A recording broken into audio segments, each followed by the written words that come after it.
여러분 안녕하십니까? 사과콜라TV입니다. 최근 우리 사과콜라 밴드에 몇 가지 질문이 올라와 있습니다.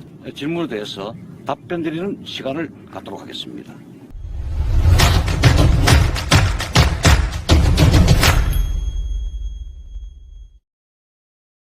먼저 용성인미를 단 한 번도 준 적이 없는데 언제 시비하는 것이 좋겠느냐 하는 첫 번째 질문이 되겠습니다. 용성인미는 토양 개량을 위한 토양 개량 자재이면서 미량 원소 비료도 할 수 있겠습니다. 과거에는 주로 복합 비료라든지 일반 미바드 퇴비 또는 유박 이런 제품들을 많이 줬기 때문에 토양 속에 질소 과잉이 돼 있다. 그 증거로 지상부에 토양지가 엄청 많습니다. 그럼에도 불구하고 자꾸 질소 관련 비료를 자꾸 주기 때문에 가면 갈수록 수관이 복잡해지고 착색이 미흡되고 당도 저하가 우려됩니다. 따라서 그러한 질소 성분이 함유된 거름이나 퇴비를 무시비를 원칙으로 하고 그 대신에 용성인비 또는 용관인 이러한 미량 원소를 적극적으로 토양 시비해달라 그런 말씀을 제가 강조드리는 바입니다. 아울러서 살포 시비 시기는 수확 후부터 땅 얼기 전까지가 가장 적절한 시기가 되겠습니다. 지금 수확이 종료되었다면 지금이라도 미량 원소 또는 용관인 또는 용성인비를 300평당 2포 내외로 토양 시비를 적극 권장을 드리겠습니다. 그 미량 원소의 토양 시비 목적은 사과의 색깔과 뿌리 근근 활성화, 당도 문제, 수세 안정 문제 이러한 것들이 종합적으로 컨트롤될 수 있기 때문에 미량 원소를 적극 시비 사용하는 것이다. 이렇게 제가 강조를 드리고 있습니다. 퇴비를 주지 않으면 나무는 내년에 무엇을 먹고 자라고 과일은 어떻게 내년에 또 굵어지느냐. 사과나무는 1년 동안에 잎이 동화사물을 생산해서 열매를 굵게 하고 착색을 좋게 하고 꽃눈을 좋게 하고 나머지 양분은 숲이나 또는 뿌리에 저장을 합니다. 뿌리에 저장된 그 양분이 내년 6월 중순까지 사용이 됩니다. 꽃이 피고 잎이 나오고 신초가 전개되고 하는데 모두 사용이 된다. 따라서 그러한 것들을 고려하지 않고 무작위로 가을에 시비를 하게 되면 내년에 나무가 강해지고 수관이 전체적으로 복잡해지고 나무 스스로 자기가 먹을 양식을 뿌리에 다 저장해 두었기 때문에 우리가 추가로 거름을 함부로 많이 해서는 안 된다. 다만 여러 가지 의무적인 문제 이러한 상황 때문에 미량 원소가 부족될 수 있는 환경이 초래가 되었습니다. 따라서 제가 미량 원소만 해달라. 다만 유목이나 키우는 나무, 수세가 아주 약한 나무 이외에는 거름이나 일반 화학 비료를 사용하지 말고 미량 원소만 해달라. 그 말씀을 드렸고 나무는 내년도 6월 15일 전후까지 먹을 양식을 토양 속 뿌리에다가 다 저장을 해놓기 마련이다. 거름이나 일반 비료를 시비하지 말아달라. 우리나라는 과수원에 복숭아든 배든 사과든 질소 니트로겐 함량이 너무 높습니다. 그 실례로 아까도 말씀드렸지만 지상부의 도장지가 과분합니다. 그래서 저 도장지가 상당히 안정될 때까지 거름을 하시면 안 되겠습니다. M9 작은 대목과 M26 작은 대목을 비교했을 때 어떤 대목에 접수한 품종의 나무가 더 동해에 강하는가? 예, 그거는 경험적으로 또는 실험적으로 또 현재 우리가 재배되는 상황을 봤을 때 M9 작은 대목은 추운 지방에서는 아주 동해에 취약하고 또 동해에 걸리다 보니까 나무 수세가 떨어지고 나무좀 피해가 많이 발생됩니다. 따라서 M26이 M9 작은보다는 훨씬 추운 지방에서는 동해에 더 강하다고 현재 증명이 되어 있습니다. 또 M9 작은 대목이라 하더라도 다소 추운 지방에서는 나무를 조금 더 강건하게 키울 필요성이 있다라고 보여지고 최근에 사과나무 열매가 많이 얼었습니다. 주로 색깔이 잘 발현되는 그런 열매에는 큰 피해가 없고 주로 청다이 색깔이 발현되지 못한 그런 푸른색 열매에서 많이 얼었습니다. 은폐를 받았다면 혹시 열매를 수확하시면 아무래도 여기가 손 멍자국이 생기고 이게 쑥쑥 들어갑니다. 현재는 표가 안 나지만 나중에 저온창고 보관 시에 또는 소비자한테 이 물건이 전달됐을 때 그때 멍자국이 발생되기 때문에 은피해가 발생됐을 때는 최소 40하루 후에 수확하도록 권장을 드리고 있습니다. 5번째 질문입니다. 나무 세력이 너무 좋아서 또 결실도 안 되고 해서 퇴비와 비료는 한 번도 하지 않았다. 올해는 사과나무 잎이 단풍이 되는데 이것이 바람직한 현상입니까? 라는 질문이 들어와 있습니다.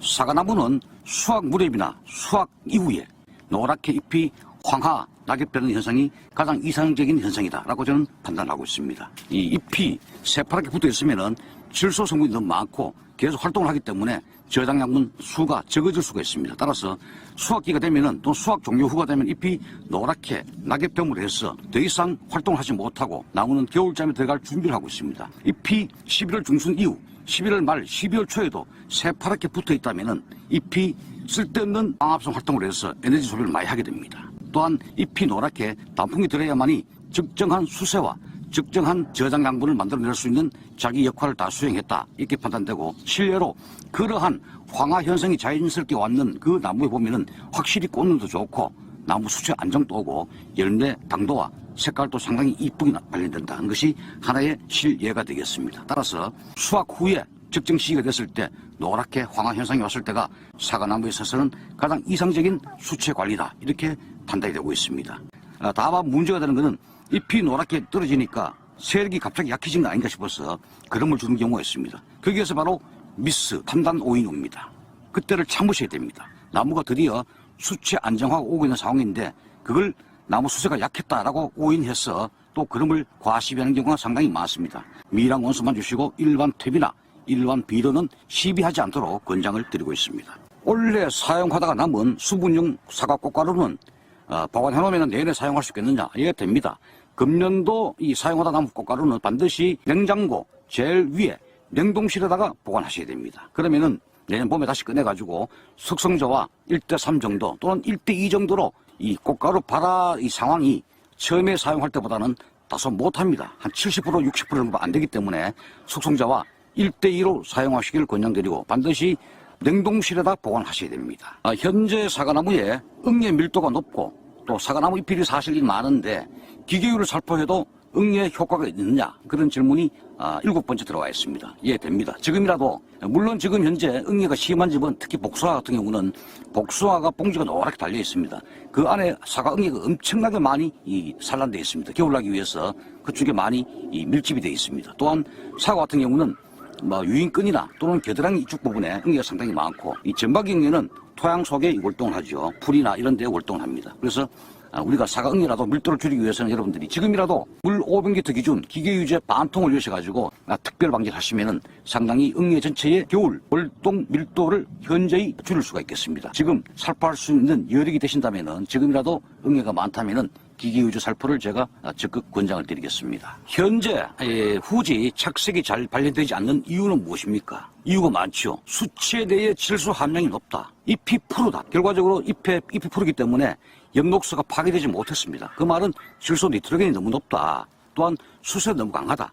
또는 수관이 복잡해서 일조량이 적다. 이러한 것들이 기인됩니다. 늘 질소를 유의해야 된다. 어떤 곳에서는 착색 문제 때문에 질소 연면 시비, 요소 연면 시비를 권장하는 경우가 있는데 제가 그걸 보고 깜짝 놀랐습니다. 질소를 빼기 위해서 현장에서 이렇게 노력을 하고 있는데 질소 연면 시비라니요. 깜짝 놀랐습니다. 절대 안 되고 수채 내의 질소 함량이 높게 되면은 착색 발현이 불량하고 또한 수관이 복잡해지게 되면은 하늘에 있는 이 각종 햇빛들이 수채 내로 잘 투입이 안 됩니다. 후반부에 사과나무 이파리에 만약 응애가 많다면은 광합성 활동이 제대로 원활히 하지 못하기 때문에 또한 착색 발현이 되질 않습니다. 그래서 응애 문제, 질소의 수채 함량 문제 이러한 것들이 착색 발현에 아주 마이너스 되는 요인이 되겠습니다. 최소한 무시비, 무태비를 원칙으로 하셔야만 여러분들이 향후에도 악조건 속에서도 지난 영상에도 제가 말씀을 드렸습니다만 수관 하부에 빛이 들지 않는 부분도 착색을 우리가 발현시킬 수 있는 것인데 그것이 바로 미량 원소의 힘이다 라고 제가 말씀을 드린 적이 있습니다. 이 수확 후에 물을 줄까요 말까요?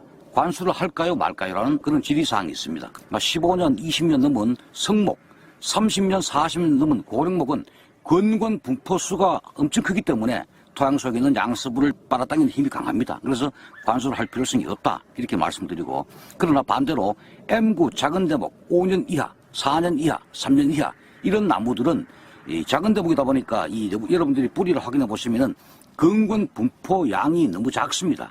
따라서 가뭄에 취약하죠. 그래서 그런 M구 작은 대목의 5년 이하 유목은 수확 후에 일주 간격으로 하루에 한 4시간 내외로 일주 간격으로 2회 정도만 관수를 하시면은 다소 도움이 될 수 있다 이런 말씀을 제가 드리겠습니다. 보이는 이 사진은 우리 밴드에 아침에 올라왔는 사진입니다. 이거는 제가 사진을 봤을 때는 살수 빙결법으로 생각이 됩니다. 살수 빙결법의 처리 목적은 물이 얼 때는 1g당 약 80칼로리의 자멸이 발생됩니다. 살수 장치로 저온이 지속되는 동안 계속 물을 뿌려줌으로 해서 식물체 표면에 빙결을 유지하도록 하면은 식물 체온은 기온이 영하 7 내지 영하 8도가 되더라도 영도를 유지함으로 해서 동상해가 방지되는 방법입니다. 또한 이 방법은 개화기 중에 냉해 방지에도 사용되고 있는 방법을 할 수 있겠습니다. 화면을 보시면은 이게 원주간 연장지가 되겠습니다. 여기서 결과주군이 나왔는데 상당히 굵어졌습니다. 그래서 상당히 높습니다.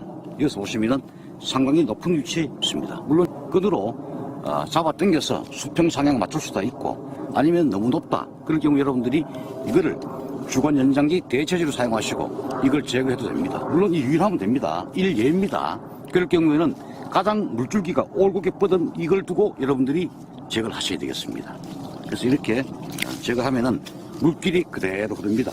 그러면서 여기에 보면 하나 또 막히는 게 또 하나 있습니다. 길게 나왔습니다. 꽃은 됐습니다만 좋은 꽃이 아닙니다. 2차 신장을 했습니다. 그래서 원줄기를 새로 구성을 하고 여기에 꽂다가 이게 브레이크에 걸려버립니다. 그래서 물길이 제대로 뻗지를 못하기 때문에 이렇게 제거함으로 해서 원활하게 소통이 되고 있습니다. 이 안에 나지를 최소화하기 위해서 끝만 살짝 이렇게 절단해서 자극을 주게 됩니다. 그러면 신장되는 부분이 억제되고 이 안에 있는 각종 윤들이 알이 좀 더 굵어져서 나지 현상을 상당히 예방할 수가 있다. 이 주지 끝이 아주 강할 때는 꽃을 두거나 약한 단과지를 두거나 약하다 그러면은 살짝 이렇게 자극을 줘서 세력을 조금 반발을 유도해서 끝에 힘을 좀 실어주는 작업이 되겠습니다. 기본 원칙은 물줄기를 그대로 흐르게 하라.